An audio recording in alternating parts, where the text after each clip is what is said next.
So did you hear about the big news this week? The one about Super Mario Maker? No, nobody cares about that. I'm talking about Natalie Portman and Keanu Reeves as Spike Spiegel, both of them being in the new Resident Evil 3 remake. Wait, what? What? Wait, hold on. How does Spike Spiegel get Stars into this mix? Stars! Did you not see the image? Keanu Reeves, or not, well, whatever, fine. Keanu Reeves looks like Spike Spiegel in that. Carlos. Oh. Did you not see the image? I sent it to you. I saw the image. I just thought it was a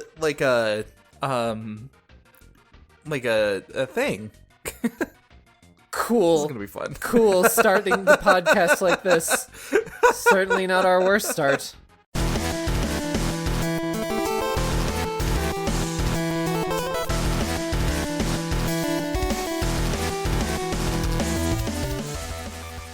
Hello, my 8-bit and 16-bit beauties. I almost called you cute. Whatever.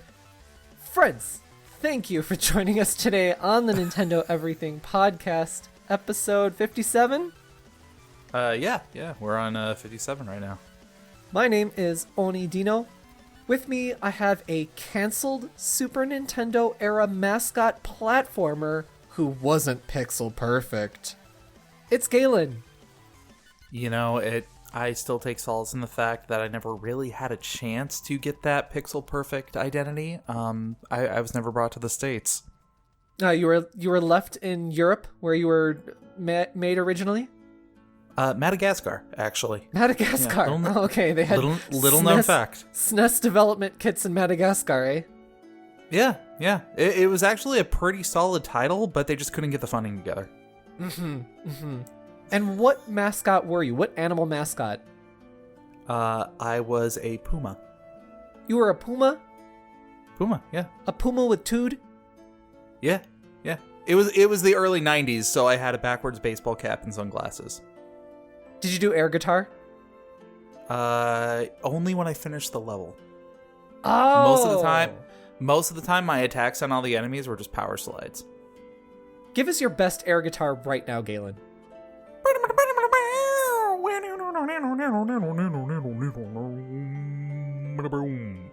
It turned into a bass.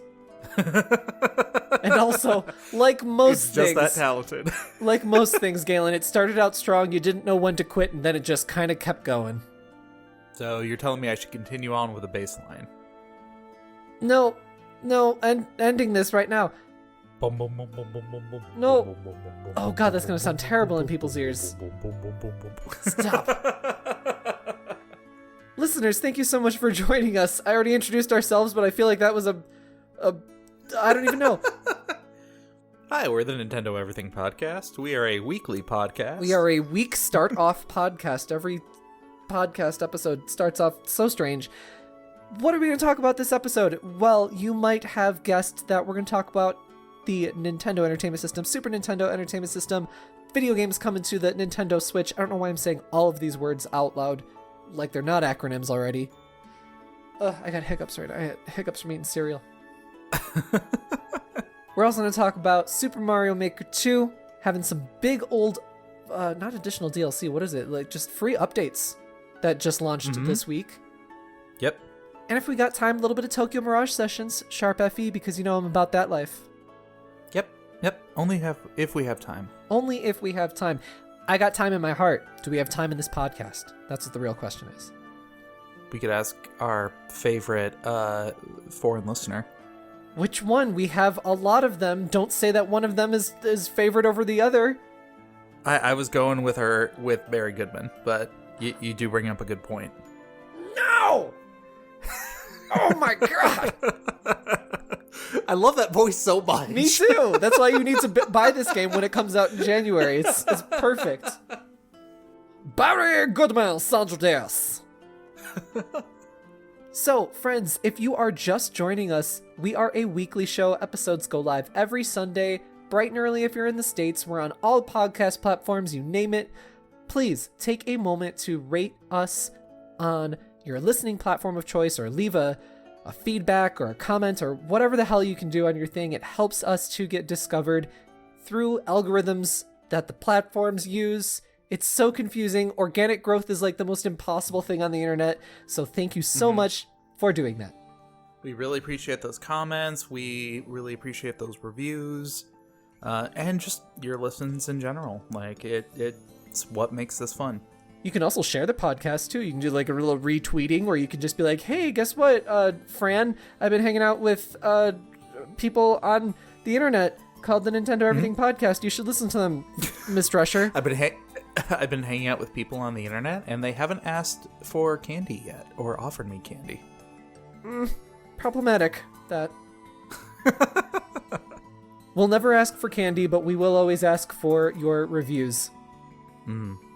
Which is kind of like our candy. And just give us some recommendations. There was a sweet, sweet listener one time for sure, many moons ago, who recommended us on Reddit, and that was a nice little boost for us in the very early stages of the Nintendo Everything podcast. And I think about her all the time. Nothing there? Nothing to say? A little funnies. You don't have any funnies in you? What's going on? I had a segue. Drive away on your segue. What's going on? I was about to say that we should probably get to... Start the episode? Yeah, we should probably get to the show and give him something to recommend. Oh, well... That was... Are you me? Like, that was like a backhanded slap compliment thing? I don't even know. I'm taking a new approach. It's the end of the year. I've got my new New Year's resolutions coming up. Oh, is your resolution to be able to pronounce resolution? Yes, but I have until the end of the year until I'm actually need to be called on that. So thank you very much. You're welcome. You can always count on me. Yes. So what have we been playing this week? Let's talk about it. This is the Adventure Log segment, talking about video games we've been playing this week. Just before we do, you can talk to me about playing the video games on my Twitter at Oni_Dino. And then I also have an Instagram, Oni__Dino. And then I play the video game. I play a video James on YouTube sometimes. Sometimes with my husband. Sometimes not with my husband, like I just uploaded an episode the other day. My YouTube is called Game Married, Gayme Married. And I just uploaded Shantae and the Pirate's Curse. What's this fourth one called? I forgot what it's called. Shantae. It's half Genie Hero. Half Genie Hero. That's what I played. Thank you for telling me, Galen. No problem. Where do you talk about video games, Galen? I definitely love to share my video game opinions on Twitter. It's more just sassy quips more than anything else. But if you want to follow those, you can find me at Mobius087. And for a little bit more of a personal touch, I've always got my Instagram. Not at. Why do I always want to say at when it comes to Instagram? Because Instagram's weird. You don't use the Instagrams. That's wise. I really don't. But if you want to see me not use Instagram, come follow me at true_Mobius. So, Galen, you have been playing Luigi's Mansion. I have been doing more than playing it. I have beaten Luigi's Mansion 3. That's awesome. I have been playing Heroland. Mm-hmm. I'm kidding. Please go ahead. Please go on and talk about Luigi's Mansion, please. We want to hear. Yeah. So I finally beat Luigi's Mansion. I played the last half of the game with my wife, so I had both that. Yeah, it was nice to have that comparison of like going through and experiencing on a single player level and also with that multiplayer level. Game was incredibly enjoyable. Like overall, this is a fantastic package that they've been able to put out. I do love a fantastic package. I will make a comment, though, that playing with somebody in the story mode did change up the tone of the game a little bit. I found that combat was a little bit messier, but also a lot easier. My wife is actually very skilled at the game. Oh, she's Jozu. Yeah. She was Gooigiing it all over the place. Not something you want to say about your wife. Okay, maybe we'll add a Mario Wahoo. No, I'm leaving it all in. That's standard. But I did also find it a lot more entertaining to explore the area. Because being able to bounce off different ideas, try different things, and just not needing to bring up Luigi separately to do some of the things, like both try to pull something at the same time. So I would definitely recommend playing it solo for a bit of the game, but also playing it with someone else, because playing it with somebody else is a bit of a different experience. Okay, interesting. Yeah. Why do you say tonally that the game felt different? Not like just like the combat you were talking. You said tonally. Is it because it's spookier when you're playing alone? No. It changed itself from like combat was a lot more hectic and a lot more crazy. Because sometimes if one person is trying to catch a ghost and that other person wants to go up and help just instinctively, like, hey, I want to do damage here too. Well, sometimes you can kind of steal the ghost from that person. And there were a couple of times where I had like literally 3 or 4 ghosts that I was trying to suck up at the exact same time. Mary comes over and she didn't even know what she was doing or even mean to do it. But she came over and like tried to flash the ghosts and then try to suck them up. And then she stole like 3 of them and 1 got away in the meantime because it like broke that connection. I see. So overall impressions of the game, I would have to say that it definitely has a lot of great points to it. I think it's very smart to give all of the skills kind of near the beginning of the game. It led to more of almost a puzzle when you're going through all the different levels and when you're fighting the bosses. There was a later end boss when you get to it's like a pirate themed level. And both Mary and I were like going around for about 5 minutes just trying to like, how the hell do we even like damage this guy? Like, what is it that we're supposed to be doing here? Because I think I mentioned this on an earlier podcast. They give you like the 5 or the 6 moves pretty early on in the game, and the rest of the game is different implications of how you want to use those abilities. Okay. And at what times do you do that? I think the atmosphere is absolutely great. The idea of doing it on a hotel where they have like a gift shop level and a dance hall level and the different floor themes was a great thing to explore, and it held so much potential, and I feel like for the most they were able to call in on that potential. That's not a saying. That being said, I do feel like some of the later levels they did start to phone it in a little bit. Oh? Yeah, like I got really disappointed in the dance level, and they showed this on the trailer of the game too. It's like there's a dance hall and it's got a ghost with a big afro who's a DJ, and it was a really, really fun boss fight. I'm not going to spoil any of it, but I absolutely loved how they set everything up. My problem is that as soon as you got to the floor, you walked down a hallway with very little to interact with, and then all of a sudden, bam, you were there at the boss fight. Oh. There was so much more they could have done in that area. They could have had different types of like club, or it has kind of like a city-esque motif to this floor. Like there was so much more you could have explored into that, and they didn't.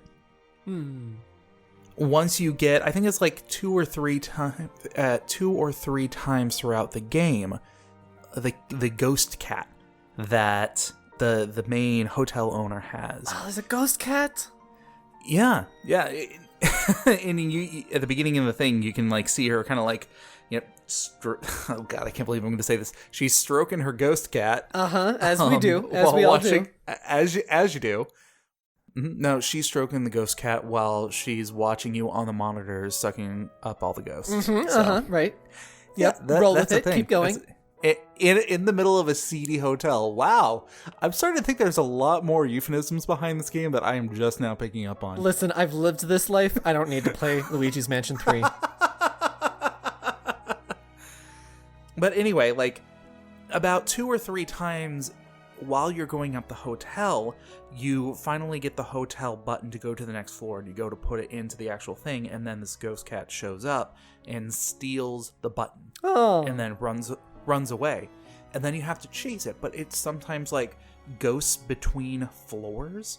So it becomes this, like, you're chasing it around and you're revisiting all these different things, but there's also loading screens that are involved. It felt very much like it was more time-consuming more than engaging gameplay. Yeah, that does not sound fun. Yeah, it felt more like filler more than anything else. That sounds like the worst thing I've ever seen. The only other thing, my only other critique in that is that you do actually get one last power-up in the game, and this is very late on, but they don't do anything with it. Like, you literally use it twice, and one point it's very obvious that you need to do that. Like, once you get to the point where you're blocked progression-wise, EGAD calls you up and says, hey, come back to the laboratory, and then you go there, he gives you the upgrade, and you can immediately go back and just continue on. And it doesn't open anything else up previously, at least not that I've been able to see. Yeah, I was gonna say, like, is there some, like, totally optional stuff, like, that you could have gone back and revisited, or you just maybe didn't notice? It's entirely possible, but I do feel like I went through pretty thoroughly. I did not get all of the gems, but I did get a majority of them. And the outlet of this power-up, which you can only use, like, there's an interactable thing in the level that you have to interact with before you can use this power-up. Oh, so it's, like, super obvious, so you would have noticed it beforehand, right? Correct. And I felt like that was a missed opportunity. Like, I would have loved to had seen more of a use on that. And there's never a point where you use it in battle or anything. The only other time that I found was actually when you get to the DJ level and after you beat the boss and start to explore around, you find a place where you can actually use it. And it was just like, it gives you access to a hidden area that you just go ahead and you get a gem from. And that's about it. So, about all in all, how long did it take you to play the game? I was going through pretty casually. I would probably say that it took me a good, 14 hours total.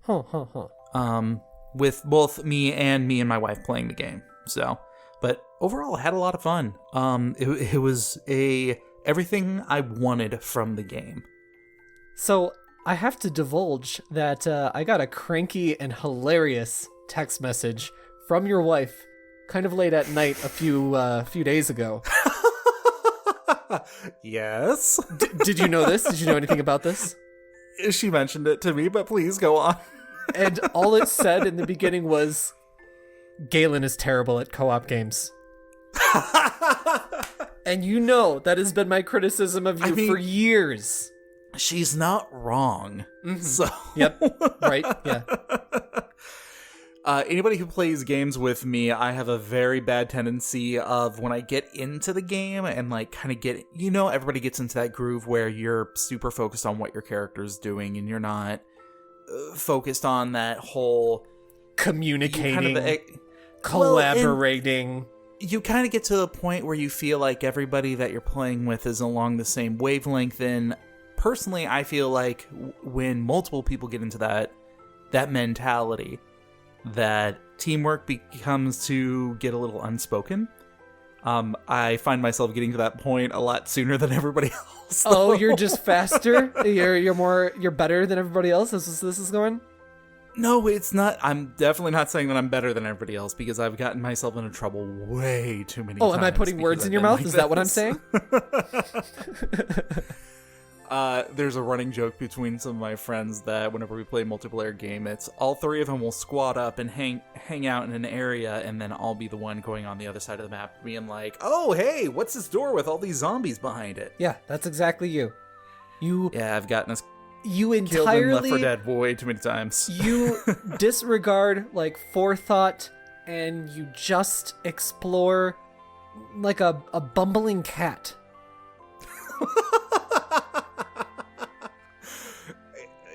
I'm not going to refute any of that. Completely totally solo. What's this? Not self-centered, but not such a. That sounds really critical. But self-reliant. No. No, because you always need help out of your own thing, or you get yourself killed, or whatever. And yeah, that doesn't. It sounds like you're reliant on your own death. Let's go with overconfident then. Sure. Yeah, all right. Rule of threes. There you go. Overall, I'm very happy with Luigi's Mansion 3. Highly recommend it. It was a fantastic game, and I'm really excited for the things that they put into this game and what they take with them going forward in the future of this franchise. Like, I really hope that they come up with new setting ideas and introduce more power-ups and elements and gameplay into it. Because I think they're on completely the right track here. Speaking of which, Oni, if they came out with a Luigi's Mansion 4, where would you want them to have it set at? Let's see. So they did Mansion. They did. God, what? The second one was like all kinds of little places. And then this one's a hotel. Maybe like a small little abandoned village. Oh, that'd be nice. Like a haunted town? Yeah, where you're going around the town, and then some of the towns have, bigger lavish mansions or apartment buildings, or maybe it could be an apartment building. Something like that I think would be able to keep the architecture and the style of gameplay really unique. No, Luigi's Haunted Silent Hill. Luigi's Silent Hill. That's what we need. That'd be pretty awesome, actually. And then you could go to the school, and then you could go to the doctor house. What's the doctor house? Hospital? Yes, the doctor house is also called a hospital. That's their home. Yeah. They're best friends with it. Yeah, see, I was thinking that the next one could be set in a mall. Like, have a gigantic, like, Mall of America type place with, like, amusement rides and everything in the center of it. Luigi's Dead Rising. Right. Exactly. Another idea that I had is a take on Peach's castle, or a castle setting in general. Oh, yeah. Like where the whole Peach's castle gets ghostified. Mm-hmm. Yeah, that's a great idea. And it doesn't even have to be Peach's castle. It could be Peach got an invitation to a castle and brought Luigi and Mario along with it. No! Shut your mouth! I know a better thing. It should be Daisy's castle. Oh, there you go. That way Luigi could somehow interact with Daisy. And like, so what is that called? Like Sriracha Land? I never ever know the name. Sriracha. I think it is. Sriracha Land, right.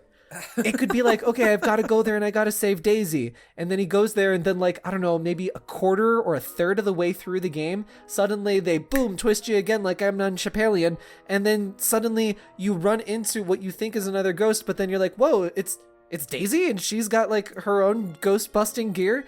And then Luigi's like, I thought I had to save you. And she's like, I thought I was saving you. So I actually had a thought that's related to that. So I do definitely think that they should have some sort of a partner element into the next game. Because I think that really worked with Luigi. However, I do also like the reliance on having it be solo. But I also like the ability of like switching things around. So what if you played something off of the ability to have people in paintings and you're able to switch between paintings and switch between people? Like a mirrorverse? No. Like, let's say EGAD has something, and due to whatever logic of whatever setting this is, only one person can go through at a time. But Luigi has an EGAD device that allows him to bring portraits of people and use their abilities or switch out with that person. Just like you would switching out with the Luigi. Or you're going in through paintings like Mario 64 and then they're different levels, like that kind of thing? No, like he's got a device, like Luigi has a device, like he has the poltergeist, but it is loaded up with different paintings. So as you're going through whatever this new level is, you find more people, you rescue more people, and as you rescue them, you now have them on your party. You now have on your team. Oh, like a caterpillar party, like an RPG. Sort of, yeah. It blends the Luigi's Mansion formula kind of closer to a Castlevania or Metroidvania-esque style to it. Oh, I see now. Now that you said that, that makes sense to me. That way you switch between the characters at any given time. Exactly. Yeah, and then each of them has like their own ability, so that way there's different traversal things to do. Mm-hmm.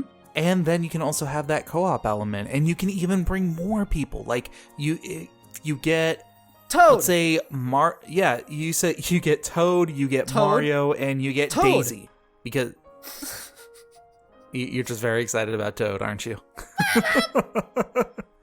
God damn it. But no, Nintendo, if you guys are listening, that's my pitch. I'll send the word right up the ladder. They'll love it up there. Hey, you have connections, I'm just saying. So when you were talking, I also thought about, why don't they just do the zapping system? Like Resident Evil. Resident Evil 2, the zapping system. That, or do the Resident Evil 0 system with Billy and Rebecca, but like actually achieve it? You know, I thought about that, but I really think that the player should have the ability of just going through with just a solo person. But I mean, but like, be able to switch out the people that they're playing as.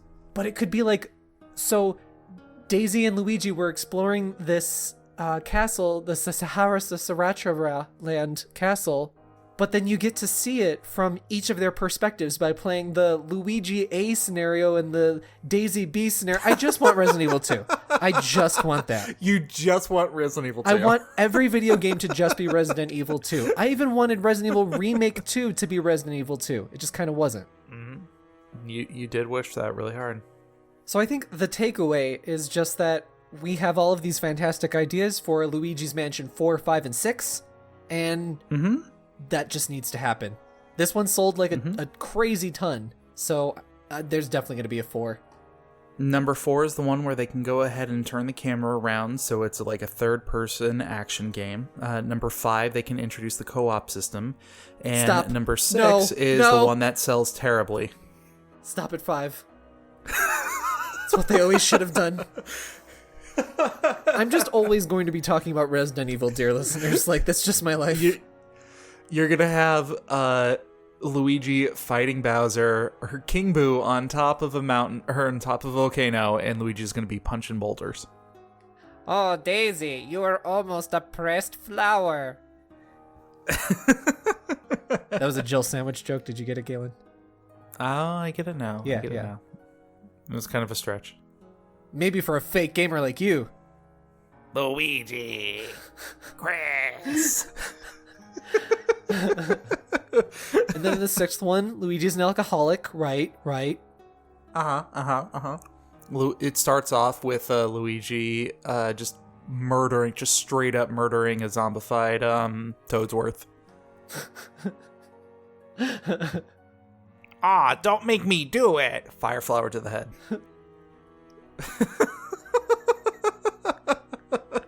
Is this a thing? This has to be a thing somewhere. Luigi!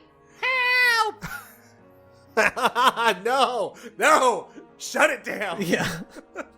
We do have to shut it down. But you know what also would be a great setting for Luigi's Mansion? A amusement park. Oh, yeah. That would be really good. Just like the amusement park in Heroland. I see what you did there. Yeah. Very, very nice, very nice. Heroland is a video game that I've been playing recently, developed by Furyu, and in the West it is published by Xseed and Marvelous. This just came out on the Switch and PS4 and who knows what else, probably PC.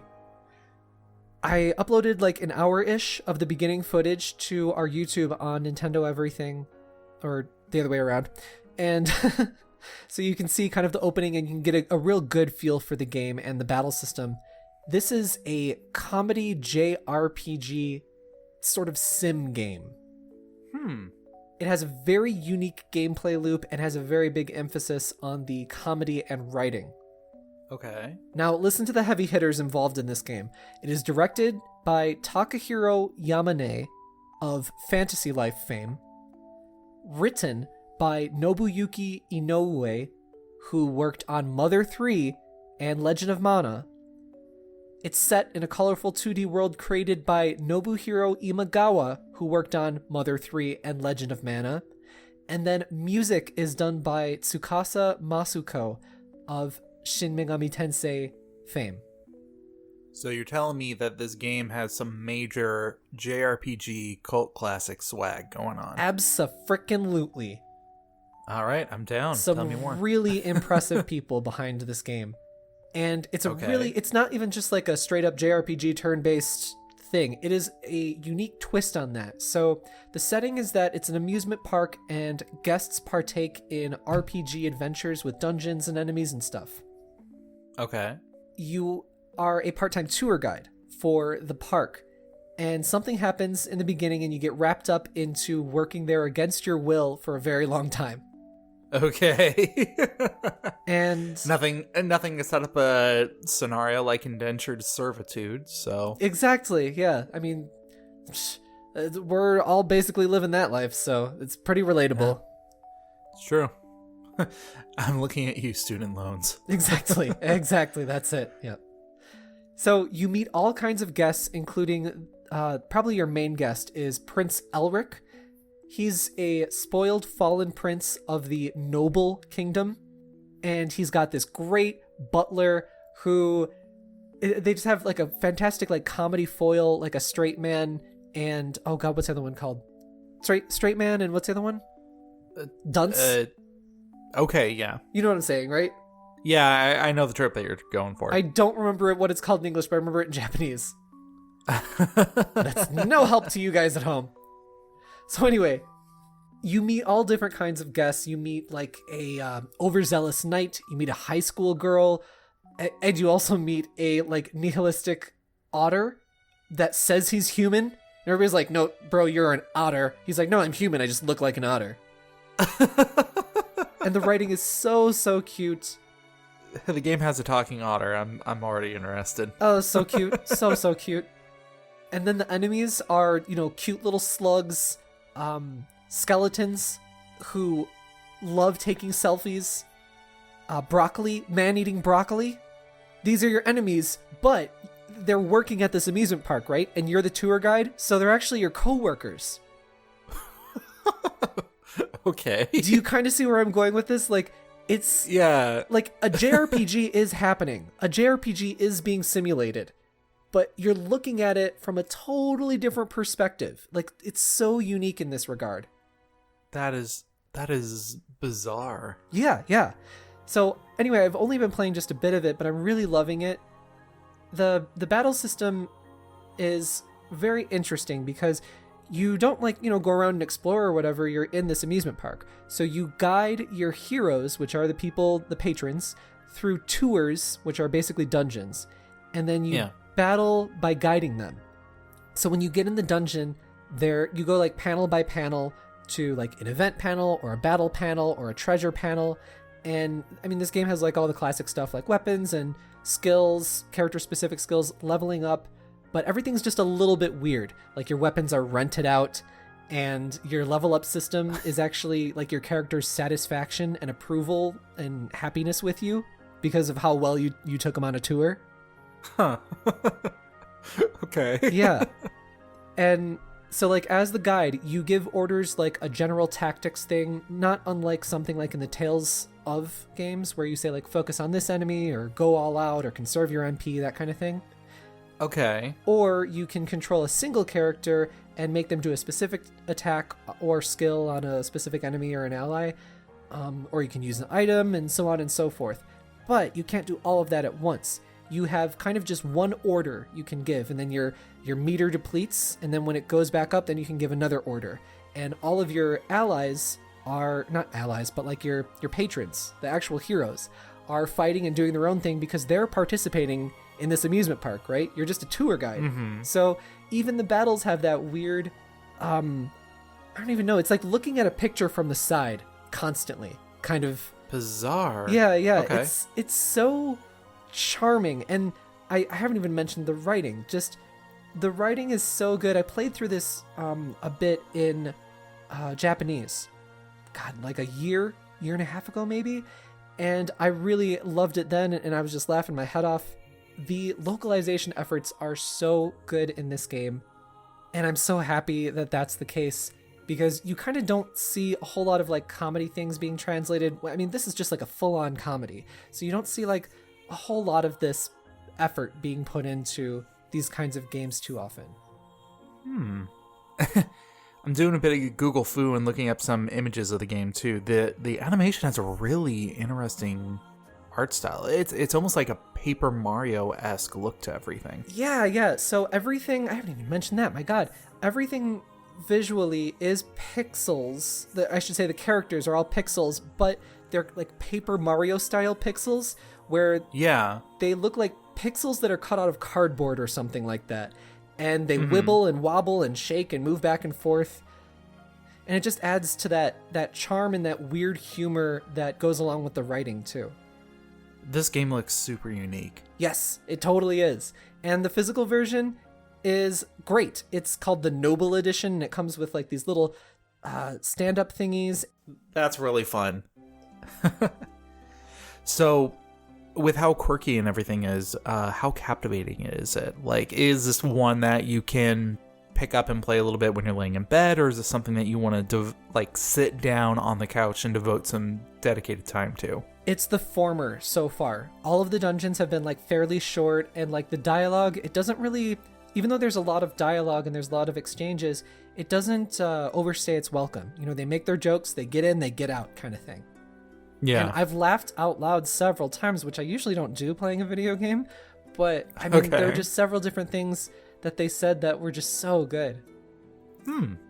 I don't want to like spoil anything, and also I can't remember like a joke, and there's nothing more unfunny than half telling a joke and then being like, and that was the punchline. Laugh, everybody, do it. Oh, ha, ha, ha, ha. You know, there's nothing worse than that, so I'm not going to repeat it. But do check this one out. I feel like it's kind of going under the radar. If you're into JRPGs, you know I am. I love what you have talked about when it comes to like the feel of the game and the spirit of the game. Yeah. And it looks unique. Like, I'm definitely interested in this. Super unique, yeah. So Heroland, it's got a bit of a generic name, but I mean, it makes perfect sense for what the game is. So check it out, Heroland. Awesome. Oh, and I forgot to mention, the localizer for the game, the translator, I met her at E3. She was just, helping demo the game, and I just happened to be talking to her about the game and saying how much I liked it because I played it in Japanese. And she was like, oh, I localized it. And I was like, what? You? And she was just lovely. She was just absolutely lovely. Her name is Lori. And actually in my additional DLC, I have something that she wrote, an article that she wrote that I'll be talking about. Cool. So I'll have that in the description and everything. That's so nice. So Galen, I think we are at the part of the podcast where everybody is like, you teased this last week. I just have to know now. And frankly, I'm on the same level. How was your experience with Anthem? End of statement. No, you tell me all of it right now. Okay, so here's the thing. I had zero expectations going into this game, so technically I wasn't disappointed by anything. You really sound like you're trying to dig something out of a hole right there. Yeah, so let me start off by saying that Anthem does have some positives to it. The game does look gorgeous.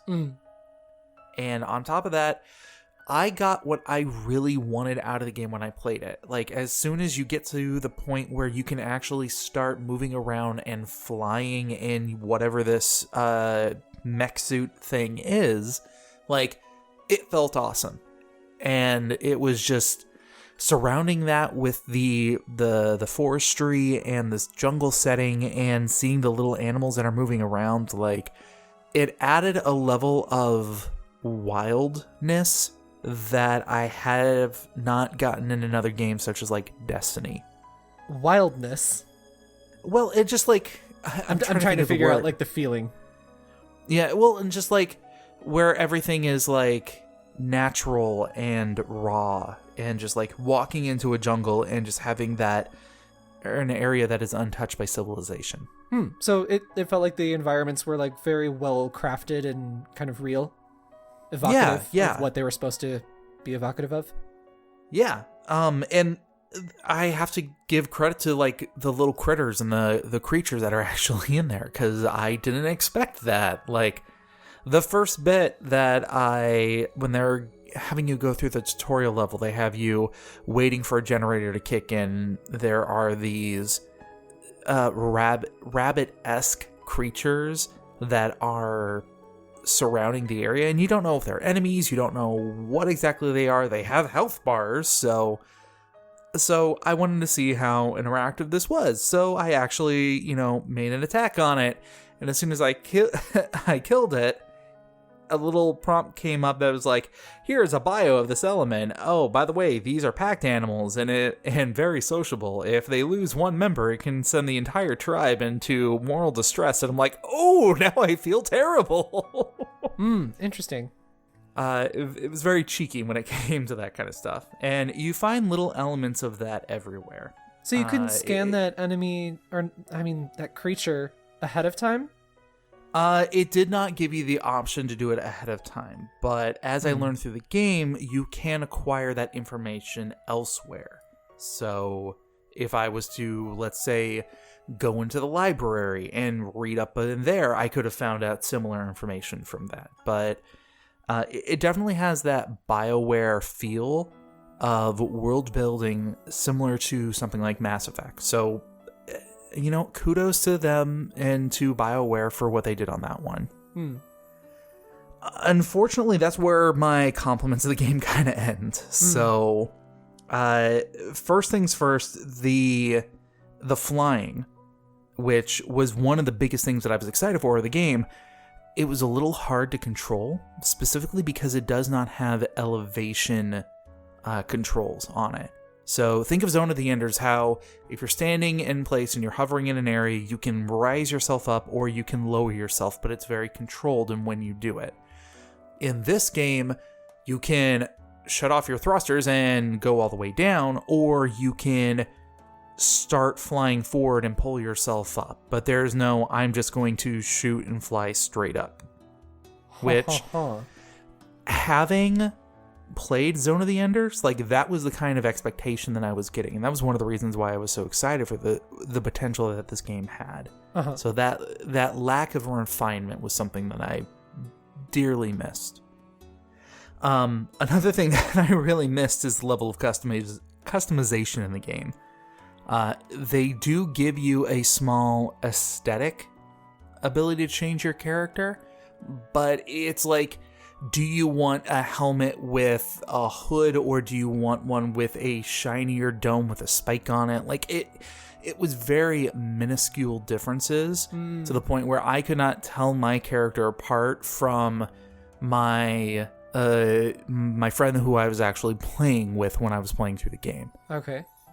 And that was really disappointing because, like, one of the big pitches of this game was how unique and customizable that your character was. And it goes beyond classes. Like, you're never going to find two runners that are exactly the same. And, yeah, they definitely did not achieve that. Yeah, exactly. Like, that was a major disappointment. That, or the customization options are hidden behind paywalls, perhaps, because I know that the game didn't meet its sales expectations, so I think they were trying to push the monetization even further. Yeah, I did see in there that you could buy some customization options, both with in-game currency, or you could buy that in-game currency through the store. Yeah, that's how they do it. But I stayed as far away from that as I could. Right. But more than just the aesthetics of the character, but also the gameplay. So you can equip multiple different weapons, like sniper rifles, assault machine guns, shotguns, things like that. All of the guns really kind of felt similar. Like, even when you were separating the types between each other. Oh, that's not good when it's a loot shooter. Exactly. And I hate to bring this up again, but like comparing that to Destiny, like Destiny is the premier example for me when it comes to weapon characteristics and just feeling like there is a difference between these two weapons that you're holding. Like that and Borderlands are like high up there, but I feel like Destiny does it a little bit better. Anthem doesn't even come close to this. The only other thing that I'm going to say is that while the world building is definitely unique and it's definitely beautiful to look at, living in that world and like moving in that world is a completely different story. Yeah. I think it's because of the engine too. They used EI. What? AI. EA completely pushes that Frostbite engine on like everything. And they've like twisted the arm of so many developers under their umbrella that they have to use this engine. And it's this super beautiful engine for first-person shooters, because it was made by DICE, I think, for Battlefield series, and for environments. However, there's so much stuff that doesn't even exist in the game, or not in the game, what did I say? Exist in the engine that the game developers have to kind of create from scratch. And that was the problem that BioWare had with Mass Effect Andromeda. No, absolutely. But I mean, it's not even just the specifics and the versatility and the variety in the actual levels itself. So my buddy and I found this cave, and we went into the cave, and there were these like ancient ruins that were inside of it, and it was swarming with a group of bandits that had hidden themselves down there.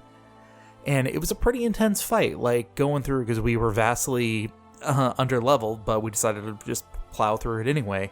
But we cleared everybody out, and there was no reward. Like, there was literally nothing more than here's a cave with a bunch of enemies in it. Oh. And it just felt so... It just felt so underutilized. Yeah, like half-baked. Exactly. It does this thing when they are talking about the story and talking about, like, the feel of what it's like to go through the town. Like, so it was something in the game is that as you're flying around in your suit, you have a co-pilot who is back at base who is basically relaying instructions to you, and he's guiding you on whatever you're doing. And he's supposed to be your partner in this entire thing. He's You're just not... Adam Malkovich to your Samus Aran. Basically. And when they first introduced him, they showed him as this playful, kind of mischievous character who was like, he will get buddy with you and then, just take your sandwich, while he's talking to you at the same time. It's like that kind of like friendly mischievousness. But nothing that he says or nothing that he does earns that kind of a character development. Like, it feels like, hey, look at me, I'm the wacky character who's here, who you're going to feel an emotional connection with, but you're going to feel that connection because I'm telling you to feel it as the game developers. It's not earned. It's not based off of a respect of, I want to care about this character. It's, okay, I see what you're trying to do here. Yeah, don't tell me how to feel. Exactly. It felt very pretentious, and especially when it came to the grandioseness of, here is this epic battle, and all of these warframes decided to fight and defend this land, and the armies decided to rally, and this is all done in cutscene. There's no interaction that you're doing the entire time. Yeah. I feel like that with a lot of AAA games, and I mean, even smaller games too, but like just like those kinds of settings where they say exactly those kinds of things like you were saying, Galen, and my eyes glaze over and I take a little nap and then I wake up. Now I can't even, it sounds so generic and boring now when they're like trying to tell you how big and grand everything is. And it's like, okay, whatever.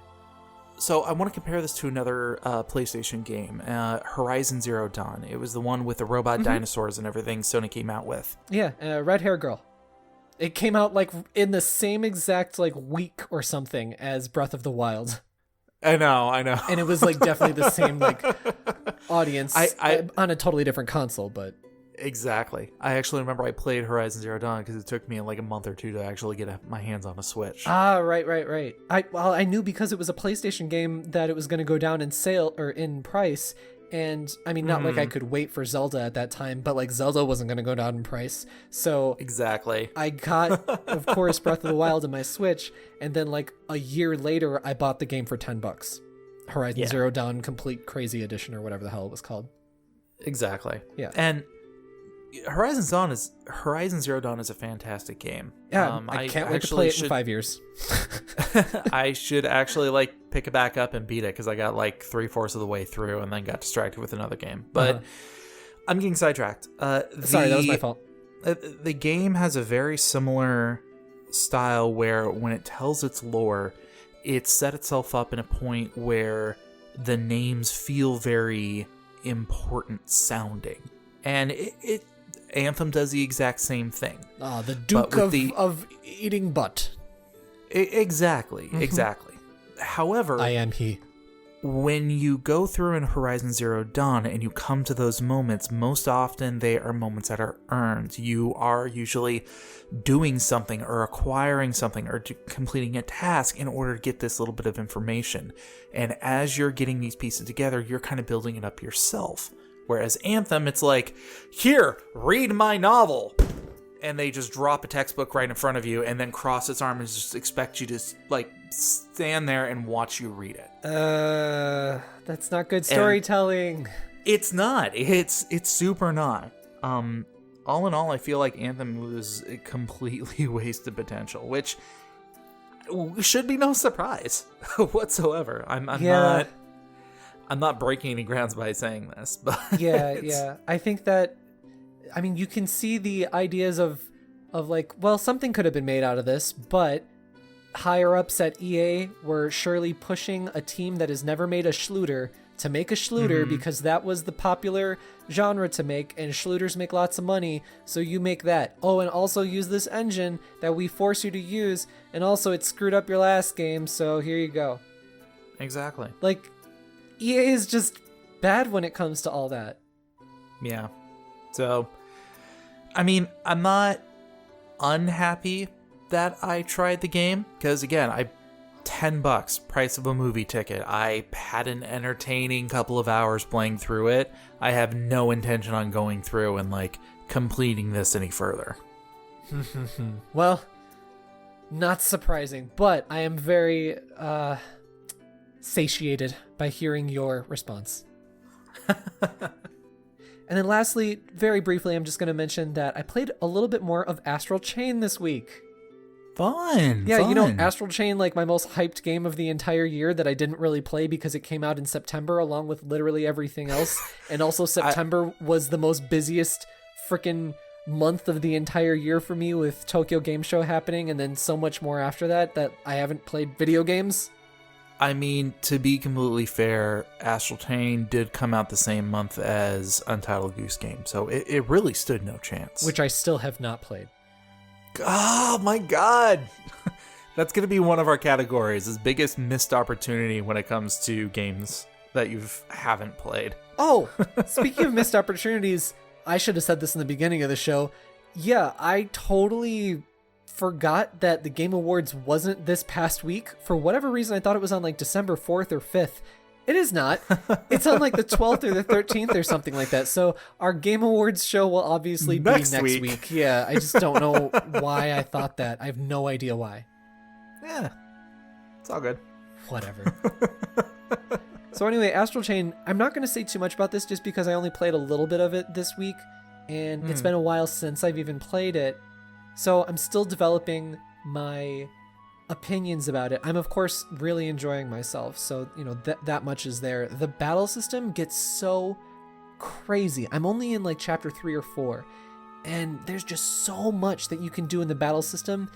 It's so mechanically dense, and I can't believe it because I thought it was going to be sort of Bayonetta, sort of Metal Gear Rising, something like that, you know? Yeah, I imagine with the implementation. Why do I keep wanting to say that word and keep It's not a word even. I don't know. With the introduction of the your stands element swinging around on a puppet string, like yeah. I imagine there's a lot of complexity that goes into that. So much. Like they keep just throwing new things at me, and something I'm not sure if I actually feel this way, but I'm getting an inkling of this, but I'm also, you know, I'm playing it fragmented. I'm wondering if the pacing is really poor in the beginning, because there is, and this I didn't even know, and this makes me think like, oh, well, they probably marketed this poorly. There is as much downtime as there is battle and exploration time. Huh. And I did not know that. Like, there is so much hanging out in your, at least in the beginning 4 chapters, so much of hanging around your what do I say, like your police office and talking to your your coworkers or whatever it is, and developing the story that way, then going to a site of a crime and investigating like your Batman that way, and collecting like keywords from eyewitnesses and examining stuff through your iris thing, which is basically like a spy mode kind of thing. Okay. Collecting all this information and then deducing what happened and then going after the enemies. It's such an interesting gameplay loop that I did not expect at all. And that's why I'm like, they didn't market this game very well, you know? Yeah, because I remember they were really, hitting hard on the fact that this was going to be a very JRPG storyline centric like action game. Yeah, it felt very modern anime in terms of its sci-fi fantasy setting, and over over dramatic or melodramatic acting. From what I'm hearing from you, this is more Persona and less Bayonetta. No. I'm misrepresenting it there. There is a lot of downtime where you're talking to people, but you're not like forming relationships. Everything is for the sake of, everything is for the sake of forwarding the narrative and learning about the world. So they're doing a good job with the world building, but it really surprises me. And maybe it's going to slow down later on as it goes on, because the thing is that they're introducing all these different, fighting styles and new attacks I can do, and leveling up my stands with like a skill tree, and then you get new skills and stuff, and it's like, okay, cool, I want to go back out on the battlefield and I want to try these out. Even if I go back to a former mission, I examine stuff, and I know I'm going to have to backtrack at some point because there are things I'm like, oh, okay, I need a different stand in order to pick this thing up or dig this thing up or whatever. But right now I don't have that availability, and I'm getting such a weird feeling from the pacing of the game. And I don't know, I'm going to have to keep going with it to see how I really feel, but the very beginning of it has me very confused. Okay. And I love the battle system, and honestly, I love everything I'm doing, I just don't love the pacing of it. Yeah. I'm really hoping that you get more time to play this game. Yeah, I think I will be able to play some more this week, so we'll see. I have so many other JRPGs that I definitely plan on playing, though. As, like, what else is new, right? Hey, at least we got you off of the Super Nintendo games. Actually, we didn't. Let's get to the news. Thank you for picking up that segue.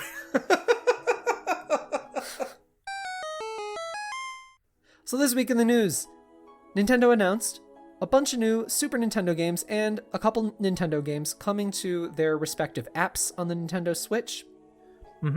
They also announced that the SNES controllers that they have that are compatible with the Nintendo Switch are out of stock right now. They're going to have news for us in January on that.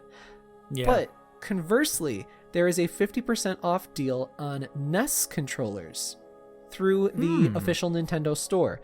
I know that this is a deal that's live in North America. I think it's also in UK, but I don't remember. So, or I shouldn't say UK. I mean the Nintendo UK store, which I think that all of Europe can order through. I'm really not sure. But anyway, check it out if you're thinking about getting some NES controllers. The pair of NES controllers is now $30 US. It's normally $60 US. So do check it out, because I think that that's a much more fair price to pay for two controllers that are kind of novelty items more than anything, because there's so few buttons on there that you can't play too many other games. It's technically compatible with all the other games in the Switch library, but it's missing so many buttons that, like, how many games can you actually play using just, two buttons and a D-pad? Yeah. No, this is a fantastic price if you've been, like, holding off on these. When I heard about this, I actually went onto Amazon and I was looking through, like, okay, if I wanted to get an NES branded controller that would be compatible with the Switch, what would the prices be? And most of what I was finding, there were some that were cheaper, around like $25, $26, but that was also for a single controller. So two of them for $30, like, and especially something that is actually not only branded by Nintendo, but also sold by Nintendo. Like, yeah, it's a replica controller too, so you know what you're going to be getting in terms of build quality, or at least you can safely assume. We haven't heard any reports of like, holy crap, the D-pad on this sucks or something like that, so I think that it's probably a safe bet. I'm actually thinking about picking up a pair of these because I mean, it's a really good price. It is, yeah. For 2 of them, $30. Mm-hmm. I'm not sure what NES games I would play with them, but yeah. I know. Yeah. I have one to tell you about. Well, go ahead.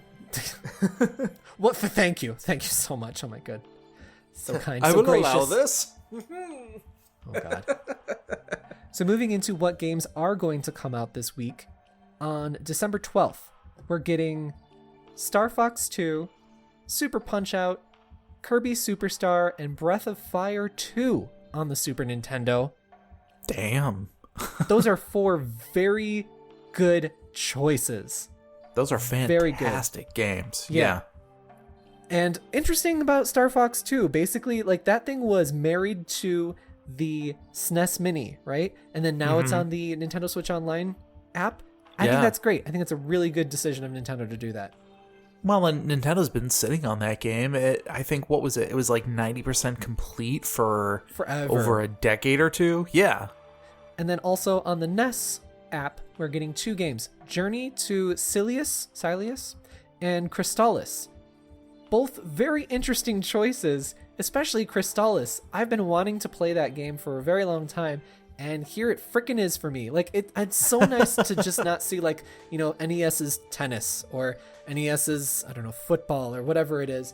Like, these are interesting games that they have coming to the apps, and I think that this is, like, probably their strongest lineup of games in a very long time on these apps. 100%. I'm not too familiar with these 2 NES games, but okay. From what they were showing, I mean, they do seem interesting. Yeah. And hey, I have Nintendo Switch Online, so it's going to be free, so I'll go ahead and give it a try. Like, that's the beauty of it. Like, I don't have to do anything extra to try these games. Galen, you have to interject on yourself, though. That's a gross sentence. Because the actually crowd is going to come into you and be like, it's not a free app, you know? Well, technically, all right. Yeah. Well, that's not me saying that. That's the actually crowd. You always have to. This is the internet, Galen. Goddamn. Internet is dark and full of trolls.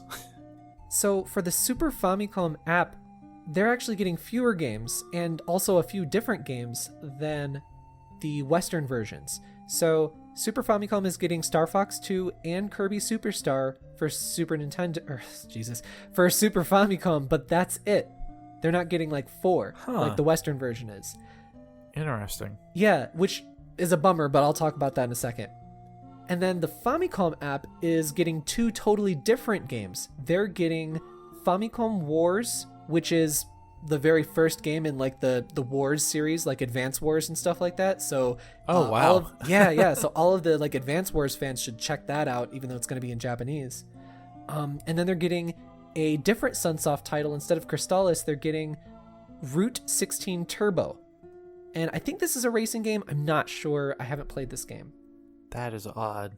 Yeah, so very odd. Totally different games, which usually we see basically the same. Every once in a while there's a little bit of a difference, but we usually see basically the same. This is the biggest difference, and especially for the Western versions getting more than the Japanese version. I'm wondering if this is sort of a response to how there's a lot of criticism over the Nintendo Switch Online apps in the West. And I don't really think there's that much criticism over it in Japan.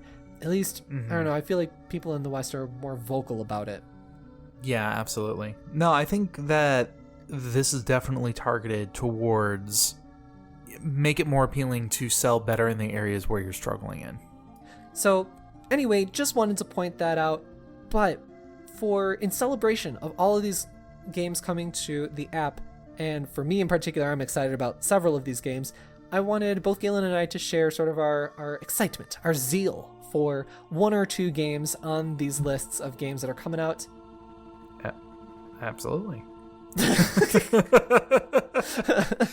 Well, and here's the thing. I feel like both of us are incredibly excited for all of the Super Nintendo games that are coming out. Save for maybe like Super Punch-Out, but I know how big of a fan of Breath of Fire 2 you are. Yeah. I don't know why I Yeah. said it like that. Sorry. It's just... Yes, queen. No, I'm not saying that. I was trying to be like a valley girl. Sorry, I've been watching a lot of RuPaul's Drag Race lately, so... I see. No, I wanted to call out that this also is Breath of Fire, both 1 there it and is. 2. There it is. We made it this far in the podcast without making that mess up. We did it. Breath of what? Breath of the Wild, you said. Yeah. Yeah. But yeah, Breath of Fire, both 1 and 2 are now free to play if you are a Nintendo Switch Online There it is. subscriber. I have not played the second one myself. I've always wanted to, and I've always had that opportunity, but it was always through like ROM form. And it's going to be nice to see the organic experience of what it was supposed to be. I got words on that one. All right. But I do want to say that, yes, this is so exciting that both Breath of Fire 1 and 2 are out on the SNES app. This is so important for me as a huge fan of this series, and it's a series that's been, like, dead for basically 2 decades? I don't even know. Wait, no, not 2. Doesn't matter. Been dead a long-ass time. The last thing was Breath of Fire 6, which was a crappy mobile game that got really terrible reviews. It got shut down, like, immediately, and we haven't heard from Breath of Fire since. So this is just excellent that at least they're doing this. You know, they haven't Capcom has not super forgotten about Breath of Fire yet. Yeah.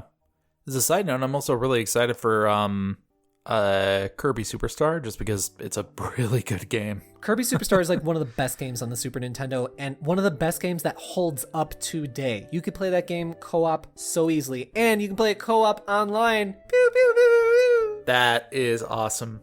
I know. What the hell? It's so good. You and I should play it, and I'm just going to be clapping the entire time in the background.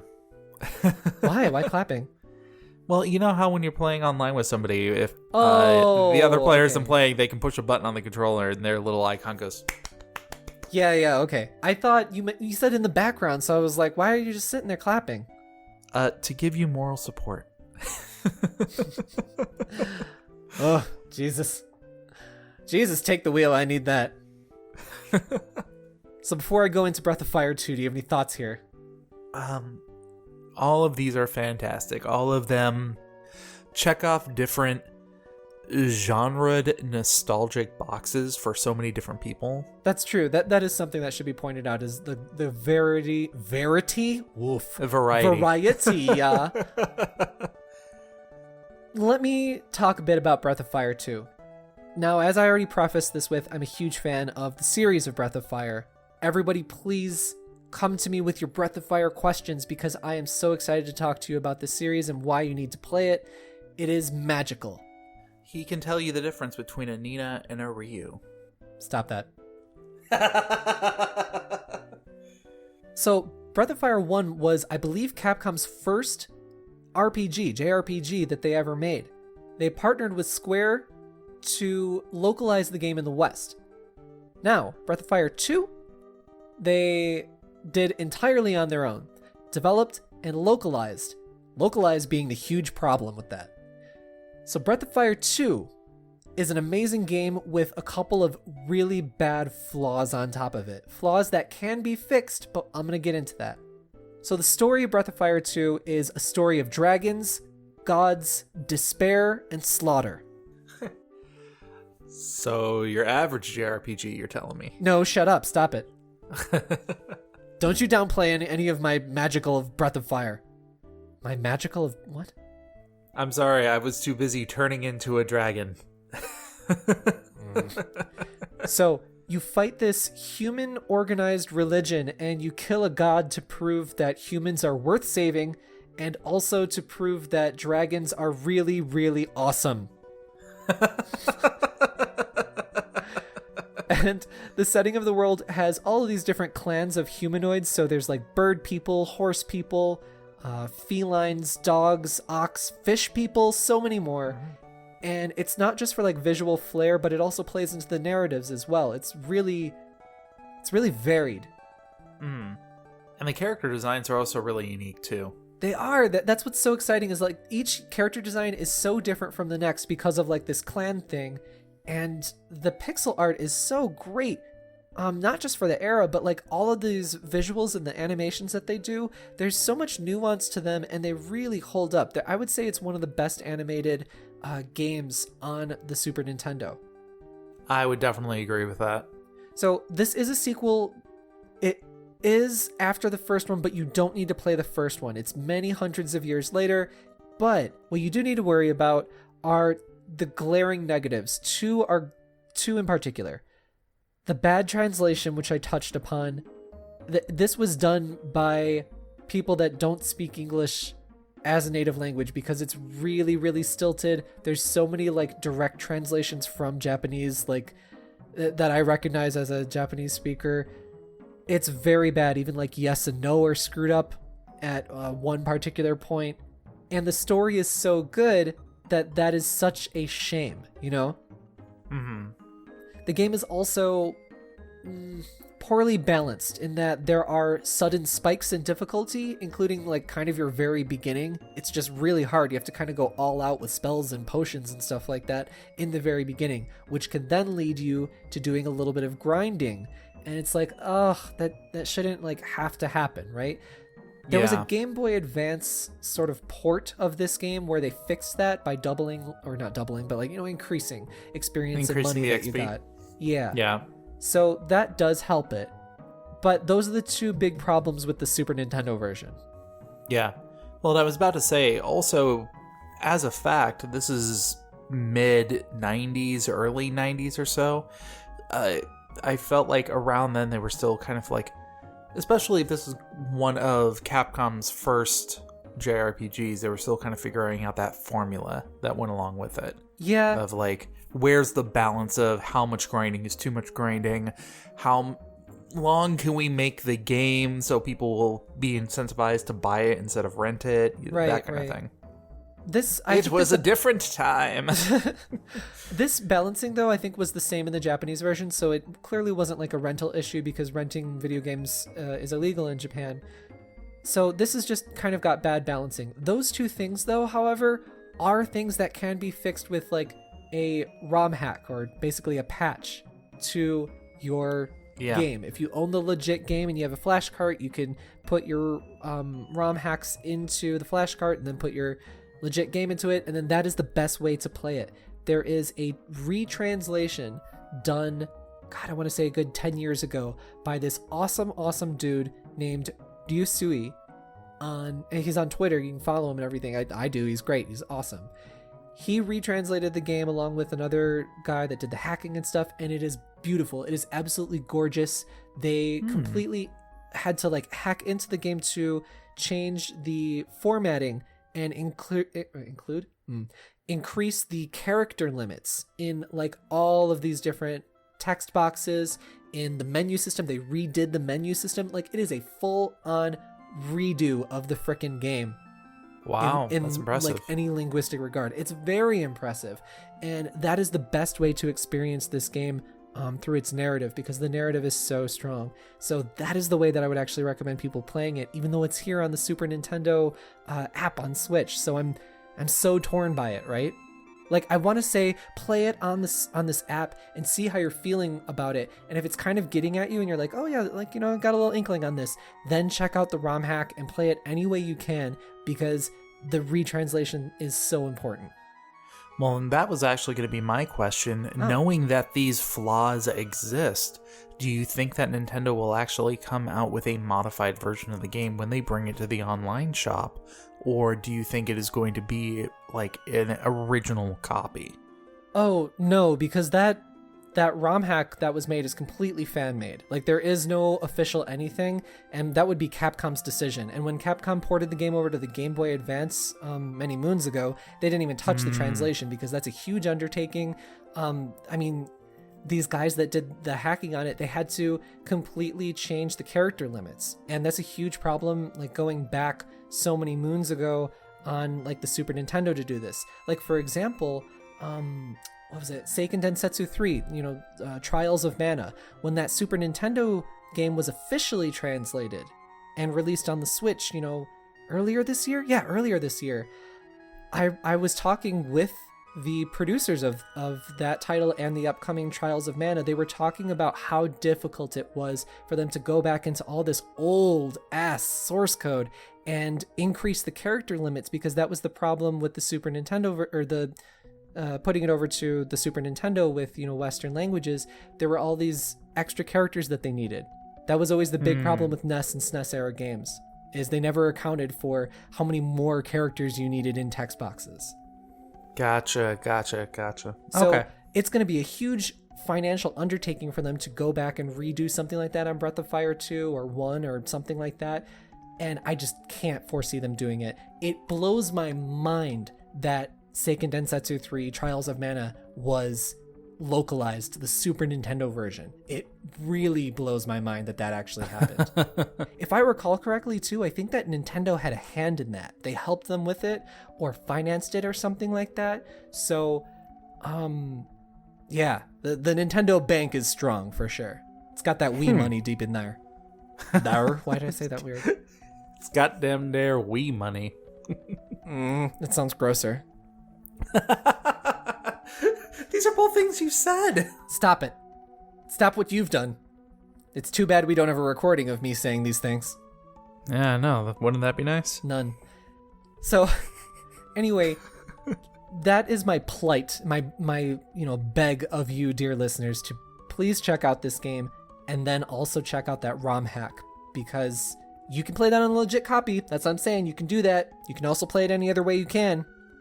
Check out that ROM hack, because this is such a good game. Like, this was the first game that I played that was critical of religion, specifically like one that resembles like Christianity.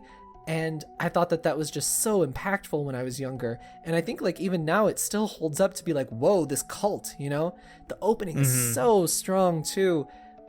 I won't go into all of it, but like you go to behind your village, there's like this huge dragon that is sleeping over like this cavern, and you're told like, oh, this is the dragon that protects our village and everything like that. And then you kind of take a nap outside after you get your sister to come in for dinner. You go back to your village and everybody's like, I don't know who you are. Who? You're the son of a priest? No, you're gonna be punished for saying something so sacrilegious. And you're like, what? Nobody knows me? What's going on? And then like your father is missing, your sister is missing. It's like a nightmare. Like the whole game, all of these games start off in like super despair mode, and Breath of Fire 2 might be the strongest in that regard. It is just, I don't know, like emotionally it does something so heavy to me when I play that game even now. And then after that you go and you meet like this huge demon right outside of your village, and he's such an intimidating villain. It's so good. There's this text crawl opening that's actually well translated. It's weird. It was done by a totally different person. And then you have a terrifying meeting with him later. You go back to the area and they talk about how he rips out your heart. Like, oh, it's so good. So good. Like, visceral is what that game gives me. Those kinds of feelings. Gives me goosebumps talking about it right now. Sorry, I'm going on a tangent. Coming out soon? I think it's already out, actually. No. Wait, it comes out on the 12th. So that's later this gotcha. week. So very soon. Yeah, very soon. But the story is so good. Each story beat is just well paced. Got a good setup and payoff.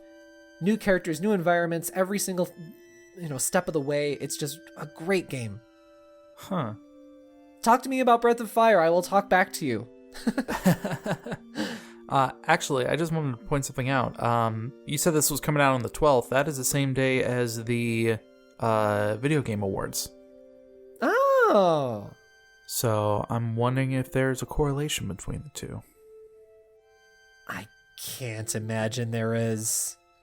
Hang on, I'm gonna go get some tinfoil. Go on to the next topic. What could be the connection here, though? That somebody from Punch-Out is gonna be in the game? A new Star Fox character in Smash or something? And when I say the game, I mean Smash. There's no other video games than Smash, clearly. If they are announcing something about Switch Online that on that particular day with these games coming out, I'm also looking at the pattern of like they are withholding sales of their SNES controllers for sale like next month. Like if they have an announcement of something in regards to their online platform that they are making at that, I don't know. Like I said, I'm going like what's his name? Pepe Souza from what the fuck are you talking about? No, who's the Charlie does the whole thing of getting paranoid and It's Always Sunny. What's the guy's name? Carol. Talking about Pepe Sylvia. Sylvia, that's it, not Souza. Pepe Sylvia. God. Not of the Sammy variety, not Mr. Sosa. I had a reference there. It was like 85% there. I just couldn't carry home that last 15%. I would say it was 30% there, Galen. It was more than 30. Anyway, none of that makes sense to me. I can't imagine them actually doing that. If they did that, what a wet fart of an announcement that would be at the Game Awards. That would be like something crazy, like announcing Cranky Kong for Tropical Freeze. I'm just saying, like... They actually did that, by the way. It was bad. It even got leaked earlier in the week, and then they did that, and everybody was just like, is Nintendo okay? Are they die? This suck. What are next? What are next? Oni, what are next? So yes, new Super Mario Maker 2 2.0 update out now.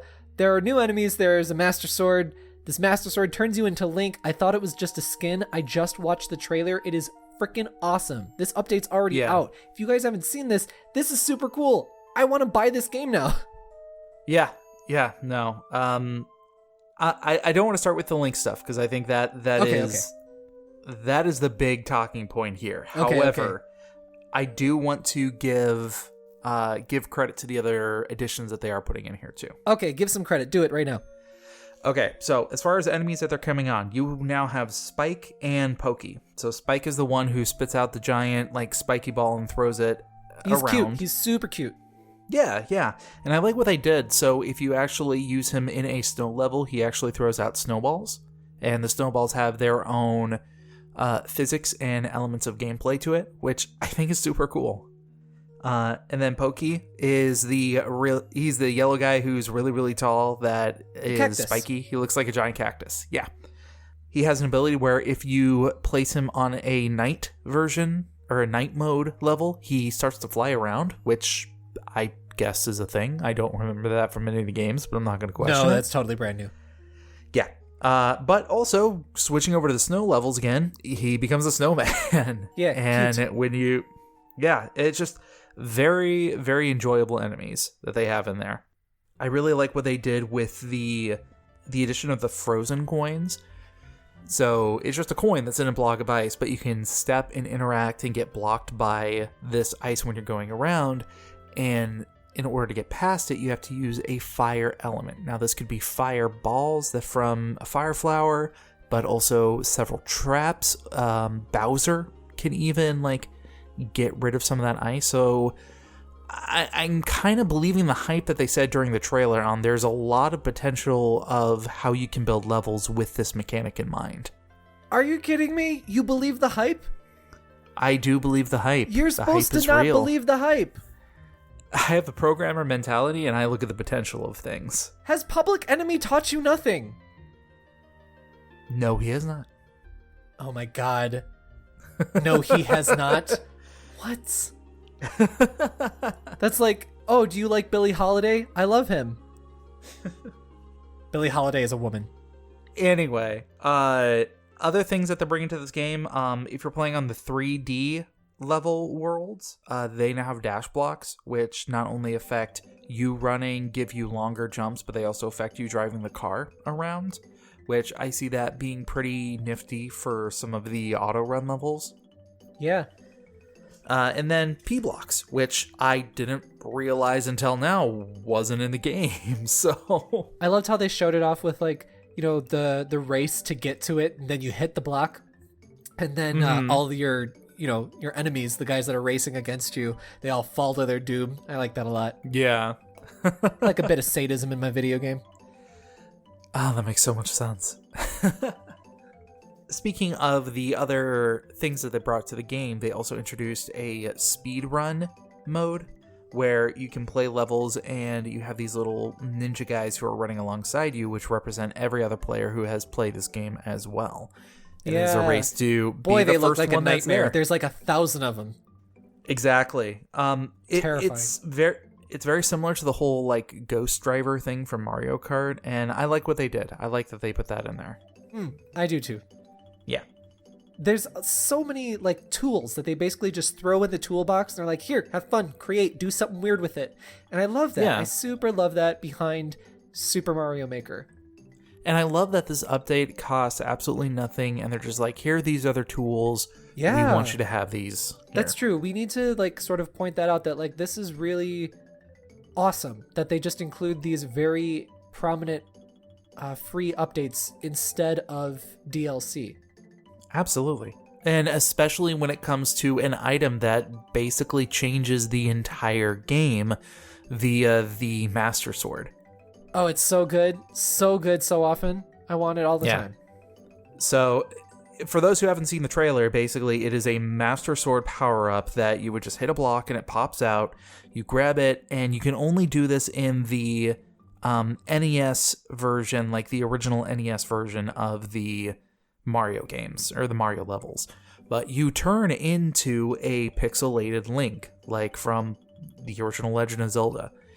I've been seeing a lot of people who have been referring to it as the closest thing we're going to get to a Legend of Zelda II Maker. Yeah, definitely. They'd never make a Zelda II Maker, but... Oh, absolutely. But yeah, this is really interesting because it's a mixture of some of the sprite work and some, like, inspired by the sprite work of Zelda 1, but being in a, side-scrolling thing like Zelda 2. And then you can use all of the weapons and gadgets from Link's arsenal. Yeah, you can attack with a sword, and not just a simple, like, stab with it, but you can also do dash attacks, and you can do a down thrust. So good.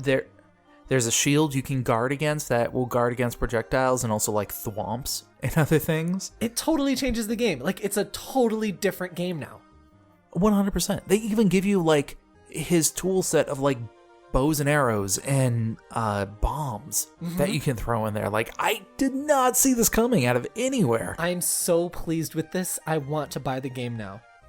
I'm going to go back and rent the game. How's it going in 1995? Yeah, it's nice. It's nice. I've got my copy of Breath of Fire 2. I've got my video rental stores. It's a good time. Is the groove in the heart? Yeah. Come on, sing it. Nope. Not gonna do it. I have a feeling you don't know what I'm talking about. I really don't. I'm putting it at the end of this. I don't even care if we get like flagged on YouTube for whatever. Putting it at the end of this thing because Galen is... He's a fake human. That's what he is. He's an alien in a skin suit. Listen, just because I am not up on... 90s pop culture songs does not make me any less human than the other lizard person. Just because I breathe different kinds of air through my filtration system, does that make me not as human as the next person, like the lizard people of Arizona? If you cut me, do I not ooze? That has to be from something, isn't it? No. So anyway, this Zelda II Maker that we're talking about here, I couldn't ask for another, I'll tell you what. It just really changes how people are going to be making this game. Because you're a totally different character with totally different move sets. You're able to break through things that you normally couldn't break through, like just like a solid block. You couldn't break through that with Mario at all, unless there was something going on. But you can break it with a bomb. Yeah. Well, and the bow and arrow is the thing I think is going to be the most influential because you can collect coins with that. And on top of that, there's that objective completion element that you can do to the levels where, hey, you can only beat this level after you have collected X amount of coins. It creates such a varied amount of puzzles and gameplay experiences. Yeah, and now you can collect like coins or something that you normally would have to jump to your death to get or something like that. So you can put these things out there that you can't collect as Mario, but you can collect as Link. and people are just going to be structuring their levels totally different. And I love when they do some big game-changing thing like this that changes the game. Christ. That I meant to say like that the game changes that change the game. Shut up your mouth right now when you're talking to me. When what I meant to say is that like it makes the creators think differently, and then it forces them to do something totally different. And I just love that so much. And I think we have to make that logical step of being like, all right, what do we want next? Because that's the stupid internet age that we live in nowadays, is we can't just appreciate the thing that we get now. No, let's talk about the next thing that we could potentially get. No, let's not watch the movie. Let's watch the movie so we can get the end credits scene that teases the next thing that's coming out. Why do we live in this nightmarescape? I hate it. Because of Facebook. I want Metroid Maker. I want Mega Man Maker. That's not happening. Actually, that Cancelled. is Mega. Oh, damn you, Capcom.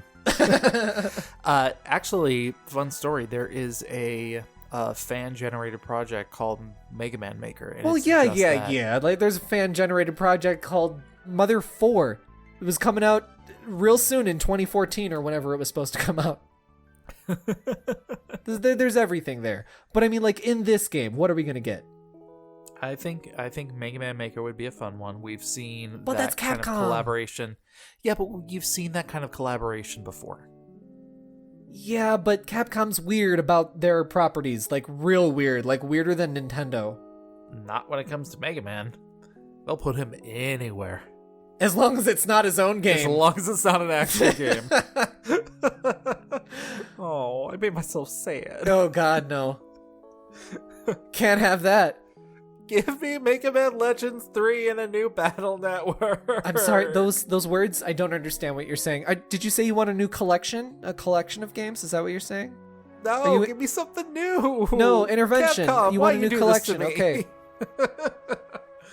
I can only replay the original Mega Man game so many times.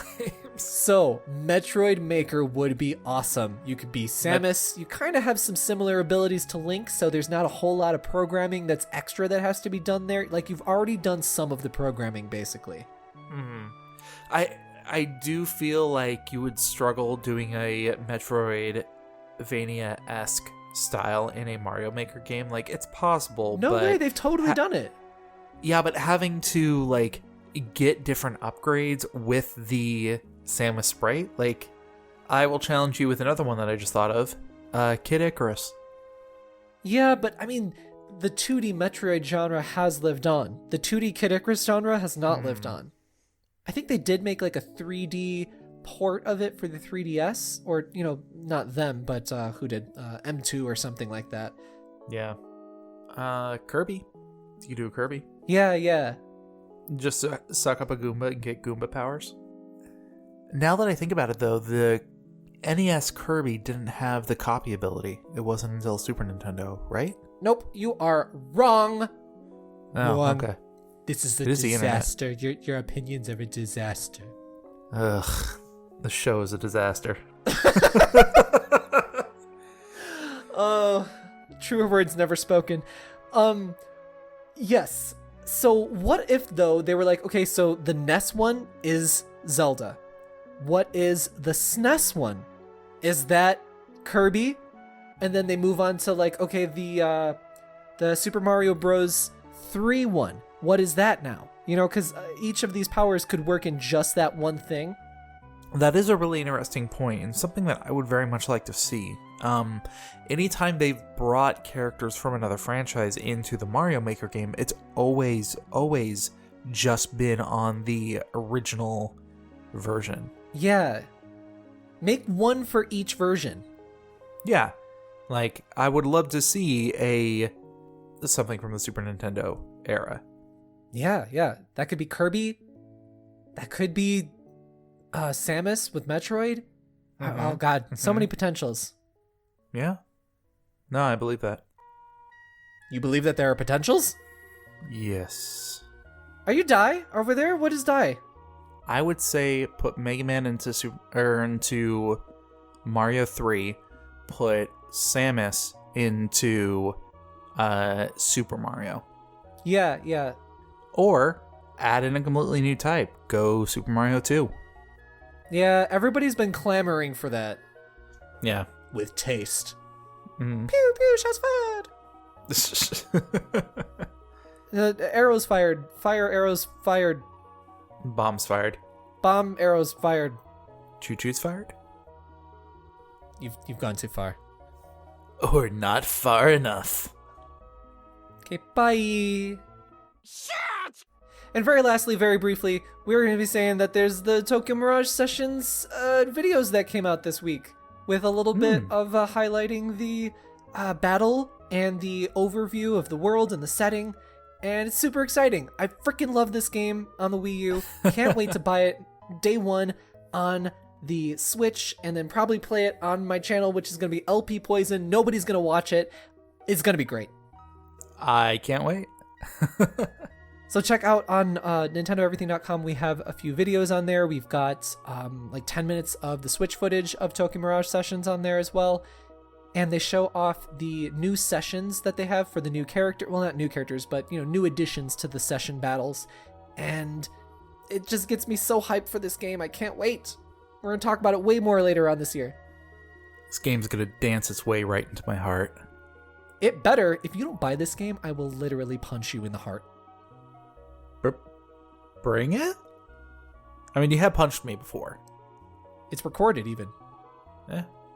I'm going to bully you and literally everybody in the world to buy this game. I'm tired. I'm tired, everybody. Sleepy Oni is sleepy. Oh, God. Let's move on. Okay. So additional DLC. Yep. For me, I am recommending the Breath of Fire 2 translation by Ryusui, whom I mentioned earlier. I got a link to that in the description. That's on romhacking.net. They provide all of these little patches and ROM hacks that you can apply to your games. You can apply them to your legit copies of games with a flashcart thingy-majiggy, or you can play it any way you can. That's all I'm saying there. You definitely want to play the Breath of Fire 2 translation. It's so good. In addition to that, I got a second DLC. Wow, holy cow. Whoa! Double DLC. Bow, bow, bow, bow.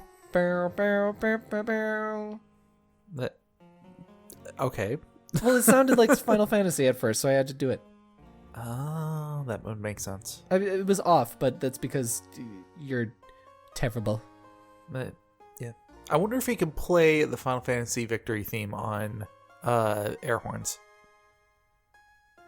There was no joke. That was like a legitimate question. Why? We need thoughts and jokes. This is what this we're calling this. We're renaming it Season 3 Thoughts and Jokes, the podcast. Bad ones. Like, these are our thoughts. These are our jokes. They're not any good, but they're the podcast. Neither of them are good. The second thing I'm recommending is the article I teased a bit earlier. This is on a website called Legends of Localization, a website I dearly love and visit very frequently. The article is written by Lori, who translated, not Work X Work, what's it called? Heroland. Yes. Work X Work is the Japanese title. And also Derek, who was the localization editor with her on Heroland. They explain how they approached things. It's so great to be able to hear this firsthand. Usually this kind of information is hidden under like an NDA, a non-disclosure act. So it's great that they're able to talk about this. Please check it out. It really gives a fantastic insight to some of the comedy and how they approached introducing jokes in the right time for a English-speaking audience. How they changed all of these jokes that they had to think about in Japanese and think about culturally. So do check it out. Nice. I always appreciate getting into the mind of a localizer. So yeah, that's pretty cool. Galen, what about you? What do you have to share? Well, I've got something a little bit different than my normal recommendations. I actually got another podcast to recommend. Oh my God. Don't stop listening to this one. Yeah.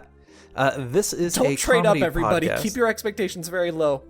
It's a different clientele, trust me. Thoughts and opinions.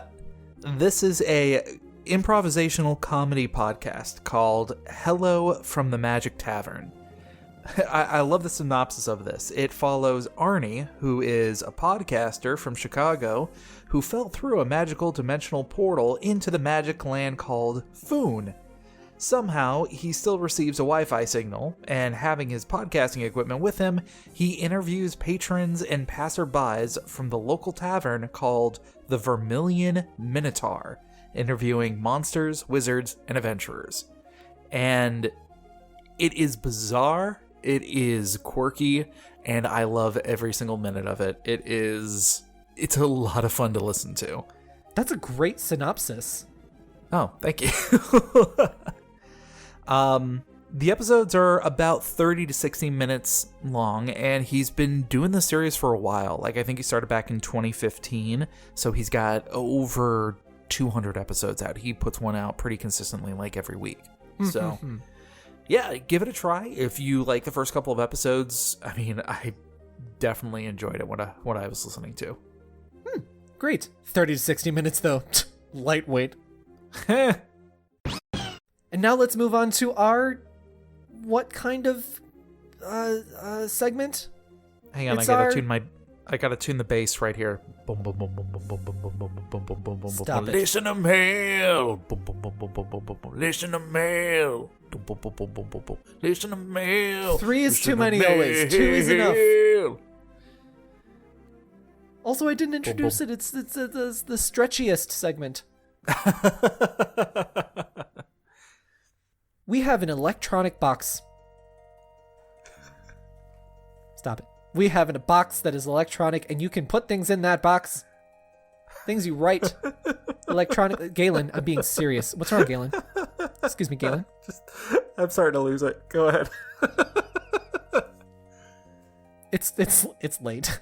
You got an electronic box. It's very late, and I have an electronic box. If you want to put things in that electronic box, you can write words. Box. Galen, shut up. By sending an email to us, nintendoeverythingpod@gmail.com. That email again is nintendoeverythingpod@gmail.com. And if you did your email right to us, we would read it aloud between breaths of Galen laughing like a lunatic, and it might sound something like this. This week we have an email from Micah. Hi Micah, how's it going? What up, Micah? Yeah. Micah writes in, Salutations, Oni and Galen. I just saw that Nintendo Everything reported that Nintendo has made the Super NES gamepads for the Switch unavailable, with a note advising consumers that there will be news in January. So my mind went racing because it could be nothing, but I am bored, so I will make it too much out of it. If Nintendo has a direct scheduled for January, do you think they will skip announcing anything at the Game Awards? Oni, what do you think on this one? I'm going to say no, and that's a hopeful no. I think that they're definitely going to announce something at the Game Awards, whether it be sort of underwhelming or a big old crazy thing, because they can't just go from hero to zero from last year. Last year was a big year for them in terms of what they announced. Then this year would be nothing. Like, they need to do something. I hope that it's also a Smash Bros. Character just so people can shut up about it. But I already talked about this 2 podcasts or so ago where I said that I want it to be Gino and it should be in the Direct in January and blah, blah, blah, blah, blah. Yeah, I'm right there with you. I think that Nintendo would definitely be missing out on an opportunity not to give some sort of an announcement, especially because I feel like a lot of people are kind of asking, where is this next Direct or anything like that? This entire year, they have been pretty consistently coming out with some sort of an announcement or some sort of a Direct every about 3 to 4 months. And the last one that we have is back in September. So we're definitely due to have some sort of an announcement coming up soon. Whether that's end of this month, beginning of next month, I don't know. But I think that they will mention something. Yes. Yeah, I think that they will have something on the Game Awards. They have to. Like, logically, doesn't make sense that they would just not have nothing. Mm-hmm. Even when they really didn't have anything, they still brought it. They still said that there was a Cranky Kong in the Donkey Kong Tropical Freeze. Although maybe this is just in protest for not having Fire Emblem in any of the categories, like, at all. Oh my god, all of the voice actors for Fire Emblem should come out on stage dressed in their character with their weapons and being like, why are we not Goatee? That is amazing. And then Kojima can engulf all of them by swallowing them whole and then with his baby. Marrying his boyfriend, Jeff Keighley. Truly, this is the lightest timeline. I really do want to see the two of them get married. I mean it. Propose on stage, please. Moving on. Micah keeps on writing. Do you think they will do it, which is talking about the proposed direct? Wow, good job. It's late. How do you explain the last 20 episodes? Still late. Do you think they will do it before Tokyo Mirage Sessions FE releases to remind us of its launch date and possibly new content for the game? I assume we will hear more about Animal Crossing, but do you think they may end on a Super Mario Sunshine 2 tease?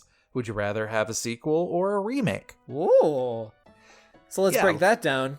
Yeah, a little bit to unpack here. So, Tokyo Mirage Session in regards to the timing of whatever the next direct will be. Maybe? Cool. Great insight, Galen. I mean, it would definitely make sense if they did. Yeah, I am, of course, hopeful that they will do a direct around the time of Tokyo Mirage Sessions launching, whether it's like day of or, before that or whatever. And then they have like a bit of an explanation thing about like, hey, here's what's in the game, so that way they can freaking market the damn thing. Like, you're getting a second chance, like, market the damn thing and make this thing sell money. Like, it's gonna sell money. It's gonna sell better than the Wii U version, of course, because that was abysmal. And like, it's not on the Wii U. Yeah. But like every Wii U port to the Switch has always sold much better and it's done well. So we know it's going to do better, but like I want this thing to actually succeed and I want Nintendo to do more for it. So I want to see that for sure. Mm-hmm. So I hope that that's what we're going to see. Logically, I don't think that they're just going to release it and it's not going to it's going to come and go. I think that there will probably... I could see them doing a direct in early/mid-January to sort of talk about Animal Crossing and the games that are coming out in the next, spring, up to spring, and then reminding people about Tokyo Mirage Sessions. I hope so. I could see them doing that, and I hope that they'll just do it. We will definitely have to see. Like, I feel like they are. I feel like they are going to come out with something before then because they need to have as much under the belt to be like, hey, look at all these amazing games. And they don't have to spend a lot of time on the game. No, not at all. I mean, go ahead. Yeah, well, and especially because it is a remake. So. Yeah. And going on to his thing about Animal Crossing, I honestly feel like we would see a little bit more about Animal Crossing. See, that's coming out March 20th. I want to say like... My wife has requested that weekend off. Good for her. Good. I mean, that's good on her. Yeah. Very smart. So I want to say like maybe February would make more sense because you want to drive up pre-orders and like get people on the hype and kind of thing. But maybe they'd do that in January as well. It's hard to pinpoint on that. Like, of course, we would hear even more leading up to the release, but like a big direct or something where they would announce stuff. I mean, it makes sense in January because finally people have forgotten about their holiday craziness and they're moving into the future. It's late. What am I saying? And they want to focus on their upcoming lineup of video games. Absolutely. And, I mean, their upcoming lineup is mysterious. There's very few things really announced, so I can't wait to hear for the next direct because I'm sure it's gonna be packed with stuff. That's like one of my few times that you're really gonna hear me talking about like, oh, I'm excited for the direct because I bet this is gonna be in it. Like, that's one of the few times. Exactly. So, how do you feel about this thought of a Super Mario Sunshine 2 tease? Yeah. So, I mean, lots of people want that. There's a lot of GameCube nostalgia happening these days. I think that people are just kind of the age that they were of the GameCube era, where that was like their first or their second console. So that makes sense that there's a lot of GameCube love these days. I never liked Super Mario Sunshine. I thought it controlled a little weird. I never liked Flood, and it was gorgeous, but I just never was about it. Never finished it, nothing like that. So I don't have a dog in this fight at all. Yeah. The GameCube era did this really thing where they wanted to give all of their Mario characters tech to go along with it. And in Luigi's case, it worked out really well. In Mario's case, not so much. Yeah, I never thought about it like that. Yeah. I feel like on paper, the idea of a Super Mario Sunshine 2 sounds fun. I don't think we'll see it happen. I mean, I was looking up kind of the sales figures of some of the past Mario games, and Super Mario Sunshine only sold about 5.5 million copies, which is a lot, but when you compare that to something like Super Mario Galaxy, that sold 13 million copies, and that one did get a sequel. I don't know if that's a fair comparison, though. Look at the install numbers on the GameCube versus the Wii. You know what I mean? The install was not very high. Like, the Switch has already outsold the GameCube, and the Wii was enormous. That is a good point, but also they are writing off of the expectation that is Super Mario Odyssey. Like, I don't see them going back to Isle Delfino. It doesn't make sense when they've already set the bar so much higher. I think that we would more likely see a remake, like an updated, not a remake, but like an updated port, shore up some of those textures. The geometry is all fine in that game. They could just update some of the effects, and that game would look great. Because honestly, it still looks good now, and make it widescreen and everything like that, and then port that over. I could see that happening before I could see a Super Mario Sunshine 2, because they don't make a whole lot of sequels to their Mario games. The only one that I can think of that they've really done that for is Galaxy. You could sort of argue about like Mario Bros 1, 2, 3. I guess 1 and 2, I mean, that's so many moons ago, like, I don't think it really counts. And then Yoshi's Island is technically Super Mario World 2, yeah, we know, but like, that's such a different game. Yeah. Honestly, I don't see it. I don't see them touching having anything to do with the Super Mario Sunshine series anytime soon. I disagree. I think that we'll see something on Super Mario Sunshine 2 this generation on Switch. Or not Sunshine 2, damn it, like a Sunshine remake, that's what I'm saying.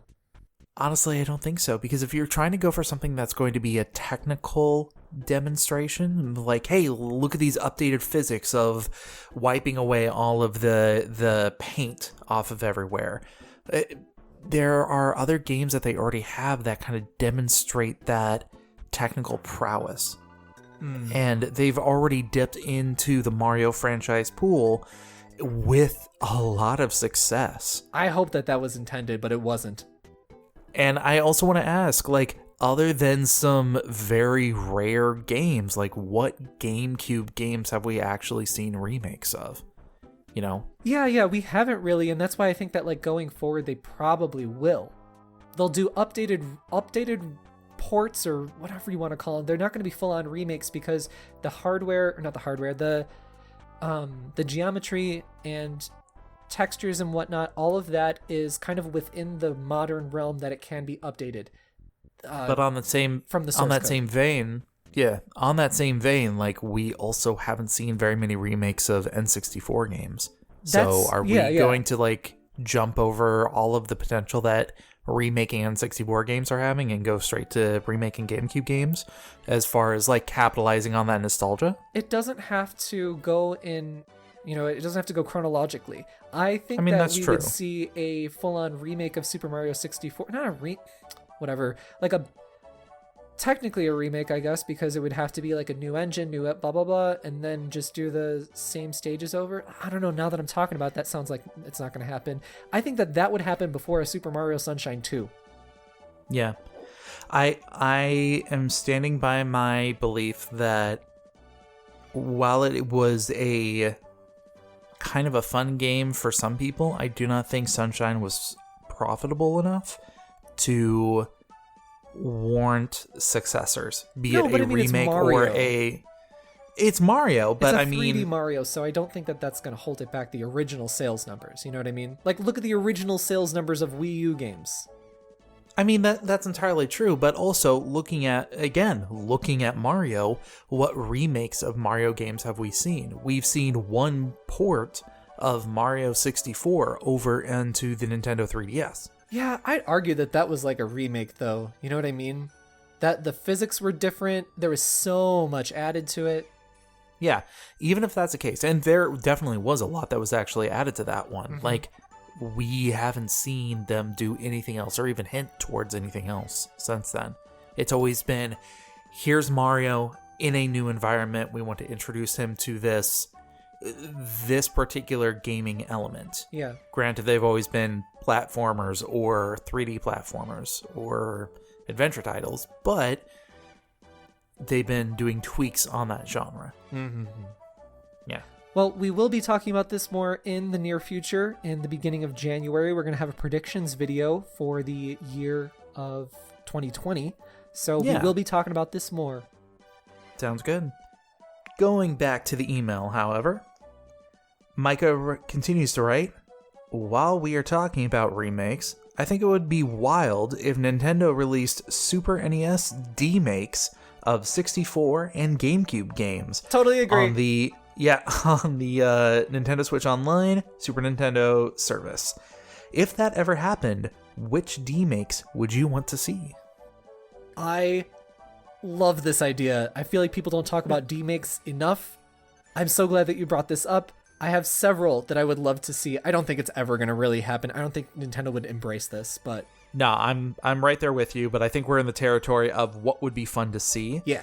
I know we each have a pretty extensive list, so I'm going to challenge us 3 games from each for each of us. Okay. So, N64 games, what do you got? Pokemon Snap. Okay. I want to see that demade. That would be fantastic demade. Like, the sprites are basically there, just grab them from the source code, SNESify them, and then put me on rails overhead or sideways like a 2D side scroller, except on rails, and aim and flash like a super scope game. That would be fun. That would be a lot of fun.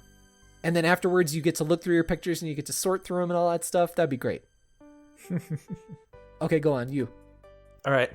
N64 game for me, Mystical Ninja Goemon. Oh, well, I mean, it came from the SNES era, so how would you do the open world kind of thing that they do, though? Haven't thought that far, have you? Honestly, I would do it in the style of a like a Metroidvania-esque iteration of it, similar to like Hollow Knight. Okay. Where you have a level, you have this entire environment, and there is depth and detail to each of the sections that you're in. Mm-hmm. They still feel unique, and you can kind of navigate your way around as if you were navigating an open world. Okay, I see that. This is, of course, a Konami property, and Mischief... Oh, not Mischief. That's what I was going to say next. We're also into crazy hypothetical, this is dream situations. Yeah. But I wanted to point out that there was like some patent renewal stuff or something like that Konami did recently. Doesn't necessarily mean anything, but it was for Mystical Ninja. And I just want to say that if Mystical Ninja comes back in 2020, it is thanks to me. I'm being a Jim Sterling right now and being like, thank God for me. Because I was interviewing Konami and I was asking them about Mystical Ninja this year. And I was like, listen, I'm so glad that Contra has come back. How about Mystical Ninja? Let's have that conversation. Hoker. You know what? I'll if we get an announcement in 2020, I will give you credit for that. Everybody should give me credit. I don't actually care. Like, what would that do? I just want Mystical Ninja to come back. Gambare zo gambare. Akirame naide. All right, let's switch to GameCube games. Kuchibu e fuki sa aruki dasou yo, going now. What GameCube game would you like to see demade? Luigi's Mansion. Oh, I can see that happening. I can see the sprites being gorgeous in it. Yeah, of course. Yeah. That one would obviously be Metroidvania because it's basically already a Metroidvania. Mm-hmm. Just makes too much sense. It prints itself. How about you? Weird one, Phantasy Star Online. Oh, I thought about that. An online SNES style game. Yeah. Yeah. Hashtag about that life. I would totally be into that. That is an old joke. Also, one of my backup ones was Beautiful Joe. Oh, yeah. You know, Kami has been retweeting like everything he sees about Beautiful Joe recently. Very interesting. Very interesting. Beautiful Joe. Yeah. Henshin a go-go, baby. I love those games. They're so much fun. Yeah. All right, so wrapping this one up. Wait. Before you go into that next part, I want to say that this reminded me about the Breath of the Wild Legend of Zelda 1 kind of style that they used as a prototype for Breath of the Wild. The developers did. Oh, yeah. Remember we saw some of that footage before? It was basically like aesthetically Legend of Zelda with kind of like the Super Mario Maker effects on the old NES style stuff. So there's like a backdrop, or a backdrop, the shadow, and some of other extra effects in widescreen, and it had the physics stuff going on with it. I want to see Nintendo release that. That could be fun. Charge money for it. I would buy it immediately. Like, even if it's just a sandbox, like, play around thing, like, whatever. Like, that looked like so much fun. Yeah. Okay, sorry, go ahead. All right. So, Micah does also bring up a final good point. Finally, did I miss Oni gushing over Kirby Bogard? I feel like I must have, because there's no way that Oni didn't have a moment of admiration for the amalgamation of two of his favorite things. I hope all is and continues to be well. Best regards, Micah. Thanks for writing in, Micah. Thank you for writing in, Micah. That was a great email. Yes. And by the way, Kirby Bogard. Kirby Bogard. Have you seen Kirby Bogard? He's so cute. So good. I love it so much. I don't know, maybe I didn't talk about it on the podcast with Kirby Bogard, but I love him. He's got the little cap, and the best part is his little knuckle gloves. And they're even missing the finger holes, but he doesn't have fingers. And he just looks like a little punch guy. Love him. It's awesome. It's so awesome. I love it. I want to say, like, in his Kirby voice, like, Kirby Bogard. But I can't do Kirby. That's like, no one can do Kirby voice. Like, it doesn't exist human-wise. Like, that's all I can do. That is a good point. I'm not even going to try. No, you have to try now. Hi. Hey. Yeah, see, I can't do it. That was not bad. But you should have said Kirby Bogard. Does he actually talk? I'm trying to think. Kirby? Yeah. No, but I mean, you know, he says the enemy's moves, right? Ha! What? Hello? That's all Are I you got. okay? Did you have a stroke? Only on the inside. Same girl, same.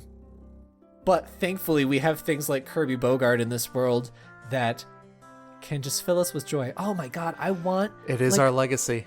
I want a Kirby Bogard little plush or something, or this is a terrible thought. Why am I having these thoughts? I want like refrigerator magnets or something like that is all of the Kirbys of the different characters in Smash, and especially of Kirby Bogard. Do you have a Kirby Bogard amiibo? I want that. Eventually, I will have a Terry Bogard amiibo, and I will put him right next to my 2 Kirby amiibo. Yes, I have 2. And then I will make him eat him. What? And then have Kirby Bogard. I don't know, I play with toys. I have the original Kirby amiibo from Smash, and then I have the Kirby amiibo that has, I'm looking at him right now, he's got the little warp star. Oh, that one's actually kind of hard to find if I remember correctly. Oh, really? I got it when it came out. I don't know, it wasn't hard to find when it first came out. They probably didn't print any more of them. But I got that Kirby, and I got Waddle Dee. They're so cute. Cool. Ugh, I love Kirby so much. Cool. I have like a Kirby mug, and it's got the poo friends. So it's got Rick and Kine on it. Rick is the hamster. The other day we were walking through a store and we saw a Kirby with a nightcap on that was sleeping. Oh, so good! I have one of those too. It's a little squishy guy. Mm-hmm. He's like a little squishy. Kirby is adorable. I got him from a gachapon. So if you want to write in an email to us, guess what way you can get yours read immediately. Talk about Kirby. Basically. No, but really no though, joke. But really though, like an actual mail hack is what Micah unintentionally did here, is talk about something that's like super topical and like we have to read it that week. Otherwise it's going to be kind of like oh, damn it. Like we're going to miss out on this email part. We bumped up Micah's in the priority because we usually read them in order, chronological order, but we bumped his up because he talked about the Game Awards, and next week is going to be the Game Awards, so it's going to, kind of ruin some of his questions, so we want to be conscious and kind to our writers because they take the time to write into us, so we do that. So that's a mail hack for you. Otherwise, just write in whatever the hell you want to write in. We'll read it in due time. Another one is just write in asking what Kirby would look like if he ate Ryu from Breath of Fire. Wow, I almost did it again. Breath of the Fire. Good job ruining it at the very last part. Good job sticking the landing. You suck.